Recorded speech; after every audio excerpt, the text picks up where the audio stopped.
Friends అందరికీ నేను మీ crazy లక్షణాలను ఈ రోజు వచ్చేసి అంటే గోపాల్పేటలో ఒక మోటార్ తీయడానికి వెళ్ళినాము. ఈయననే కస్టమర్. అక్కడ నుంచి అయితే సీదా పాయింట్ దగ్గరికి వెళ్ళినాము. చాలా అంటే చాలా మంచిగా ఉండే. సీదా అయితే పాయింట్ దగ్గరికి వెళ్ళేసిన తర్వాత అయితే రెండు పైపులు అయితే తీసిన తర్వాత అయితే మోటార్ అయితే కిందనే పడిపోయింది. పాపం ఆయన కూడా చాలా బాధపడ్డాడు. ఆయన కూడా ఇంకా మోటార్ ఉన్నాయని చెప్తే ఆ పాయింట్ దగ్గర పోయి చూసిన తర్వాత మల్టీమీటర్ వేసిన తర్వాత అయితే రెండు పైపులు అయితే తీసిన తర్వాత అయితే ఆ మోటార్కి ఏమైందో అక్కడే ఆ కస్టమర్కి చెప్పిన తర్వాత అయితే ఆ మోటార్ సీదా తీసుకొని ఇంటికి వచ్చినాము. దానికైతే రిపేర్ చేసినాము. తర్వాత ఇంకో మోటార్ ఉందంటే దానికైతే ఇప్పుడు అని పోయినాము.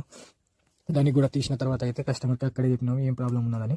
అక్కడ నుంచి అయితే ఇంటికి తీసుకొచ్చిన తర్వాత అయితే దానికి కూడా ఇప్పిన తర్వాత అయితే జాయింట్లు అవి కొట్టుకొని మా ఇంటికాడ అయితే సర్వే చేయడానికి వచ్చిండు. ఓల సర్వే చేసిండు కింద కామెంట్ చేయండి.